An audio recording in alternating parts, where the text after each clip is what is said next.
बोलल्यानंतर आता कीर्तनकार लोक आम्हाला सांगतात की बा देव प्रत्यक्ष ती गाथा इंद्रायणीमधून घेऊन आले, पण तसं घडलेलं नाही. तर तुकाराम महाराज एवढे फिरलेले होते त्या काळात समाजाची जागृती करण्यासाठी की खेड्यापाड्यामध्ये त्यांचे अभंग लोकांच्या तोंडपाठ होते.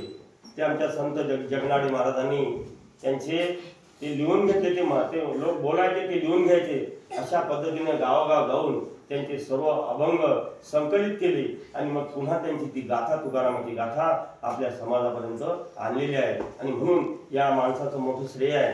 त्यांनी जर हे काम केलं नसतं तर आज तुकारामाचे अभंग लोकांना माहीत झाले नसते.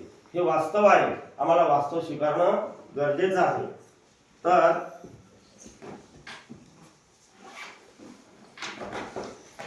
बघा, आता एक प्रयोग दाखवतो तुम्हाला मी.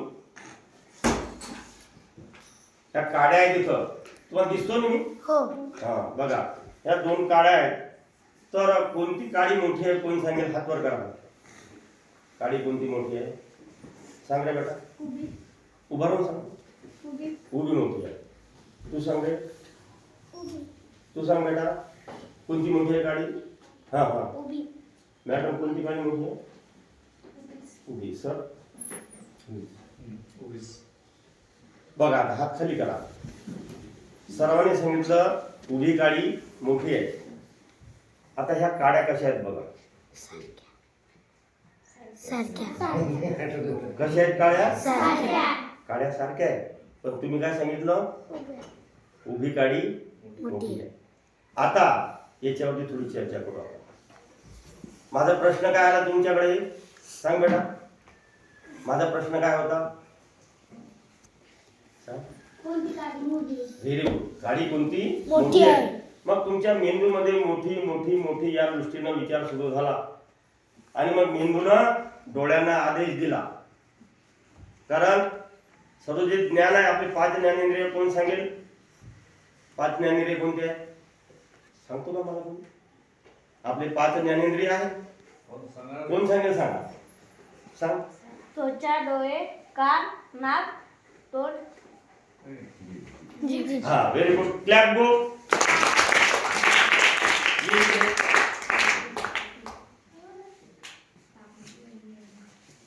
हे बघा, या मुलाने सुद्धा अगदी बरोबर उत्तर दिलेलं आहे. कारण ही शाळा तुमची चांगली आहे, परंतु आमच्या या चांगल्या असलेल्या जिल्हा परिषद शाळांना आता अवकाळा आलेली आहे.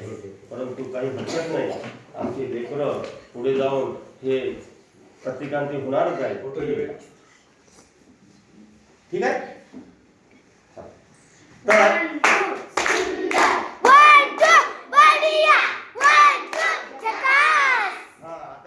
अत्यंत महत्वाचं आहे, सर्वांनी लक्षपूर्वक ऐका. हा, तर या मुलाने सांगितलं की आपले 5 ज्ञानेंद्रिय सर्व जगातलं ज्ञान आपल्याला मिळते 5 ज्ञानेंद्रियामध्ये. तुमच्या डोळ्यांनी, मेंदूने आदेश दिला डोळ्याला पाहिला, डोळ्याने दिसली ती वस्तू, ती उभी काडी मोठी आहे. तुम्ही सर्वांनी सांगितलं, सरांसह वाईंसह तुम्ही पण, ती उभी काडी मोठी आहे. पण तसं नाही, कारण या ठिकाणी तुम्ही चिकित्सा केली नाही. कारण चिकित्सा करणं अत्यंत गरजेचं आहे. चिकित्सा न करता आपलं ज्ञान व्यर्थ जाते. तुम्ही कितीही शिकलेले असाल, पण तुम्ही जर व्यवहारामध्ये चिकित्सा न करता जगले तर त्या ज्ञानाला काही किंमत राहत नाही. म्हणून रुडयार्ड किपलिंग नावाचा एक मानसशास्त्रज्ञ होता. त्यांनी सांगितलं की प्रत्येक विद्यार्थ्याचे, प्रत्येक माणसाचे 6 मित्र आहेत. तुम्हाला मित्र आहेत की नाही? तुम्हाला मैत्रिणी आहेत ना? भरपूर असतील, पण 6 पक्के मित्र आहेत. मित्र तुमच्याशी काही काम पडलं तर मग तू जवळ येतात, आहे ना? बरोबर आहे का? पण हे 6 मित्र कोणते आहेत सांगू शकाल कोणी? हा, माहित नाही ना? मग नीट लक्ष द्या, कारण आपल्याला इथं ज्ञानाचं काहीतरी आकलन करायचं आहे आणि नंतर आपण बाहेर आनंदायी पद्धतीने जाणार आहोत. तर 6 मित्र आहेत बघा, त्याला म्हणतात 6W. किती? 6W. Why, when, where, which, हे जे आहे हे 6, त्याला म्हणतात का, केव्हा, कोठे, कसे, कोणते, किती.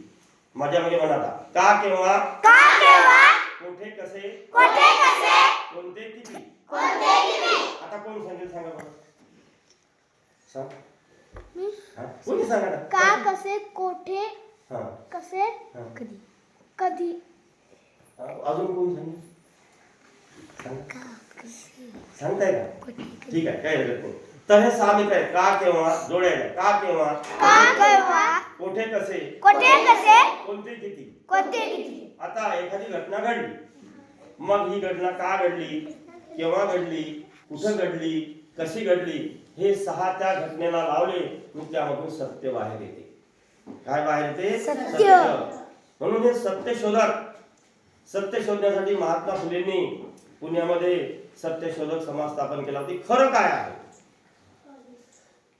आता मी तुम्हाला सांगितलं की संत जगनाडे महाराजांनी ते अभंग लिहून या समाजाच्या गंगेमध्ये आणले. समाज गंगेमध्ये असे देव घेऊन नाही आले. आपल्याला कीर्तनकार लोक सांगतात की देव प्रत्यक्ष गाथा घेऊन आले आणि दिल तसं घडलेलं नाही, वास्तव वेगळं आहे. म्हणून हे वास्तव स्वीकारण्यासाठी हे 6 नेहमी आपल्या सोबत ठेवायचे जीवनामध्ये. बरं, आता नुसतं तुम्ही या शाळेत शिकले, पुढे हायस्कूलला जाल, कॉलेज शिकाल, परंतु या 6ला विसरायचं नाही आयुष्यभर. जो काही व्यवहार कराल तुम्ही, दुकानावर जाल, कोणताही व्यवहार कराल, इथं 6चा वापर करायचा. त्या 6चा वापर केला तर तुम्ही फसणार नाही. आणि म्हणून मित्रांनो, मला आनंद होत आहे की तुमच्या शाळेतले मुलं सर हुशार आहे, चांगल्या प्रकारे उत्तर देत आहे.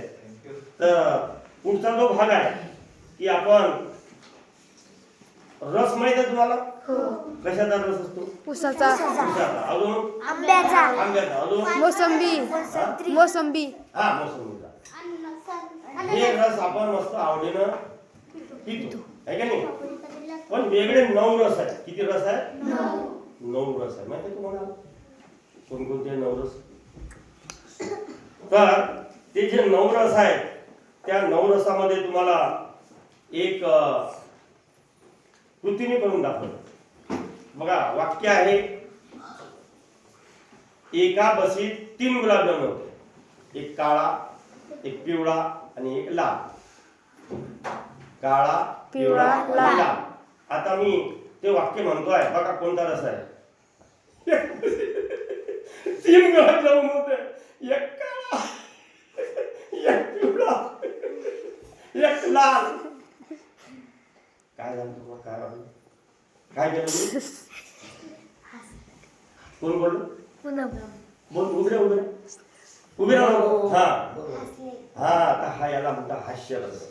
याला काय म्हणतात? हास्यरस. आहे का नाही? आता नीट लक्ष द्या. एका बशीत 3 गुलाबजामुन होते, एक काळा, एक पिवळा, एक लाल. आता काय म्हणतो तुम्हाला? हा, याला म्हणतात वीर रस. गोड ऐकला की नाही, तो वीर रसामध्ये. असे 9 रस आहेत. तर मग अजून जे रस आहे ते मी सांगतोय.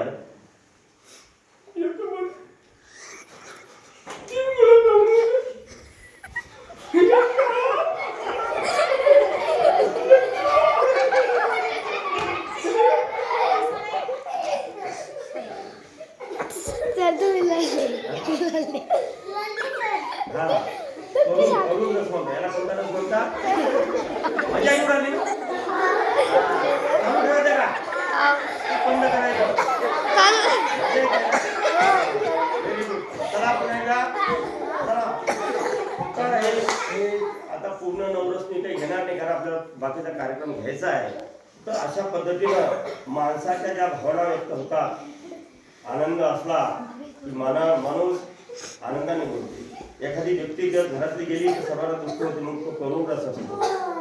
आणि विनोदी जर भाग असला तर माणूस हसतो, हास्यच असतो. असे 9 रस आहेत. तर ते पूर्ण आता आपण या ठिकाणी वेळ आपल्याला कमी आहे, तर त्या दृष्टीने पुढचा भाग आपण घेऊया की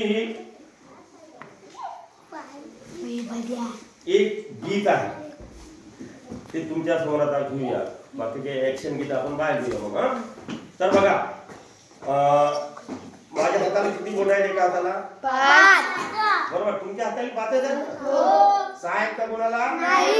5च आहे. मग बरं, याला काय म्हणतात? कोण सांगेल?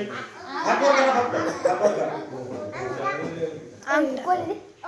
अंगठा. याला काय म्हणतात बेटा? याला हा, समजलं तुम्ही? नाही, ठीक आहे. याला सर कोण याचं नाव काय तुम्ही सांगा.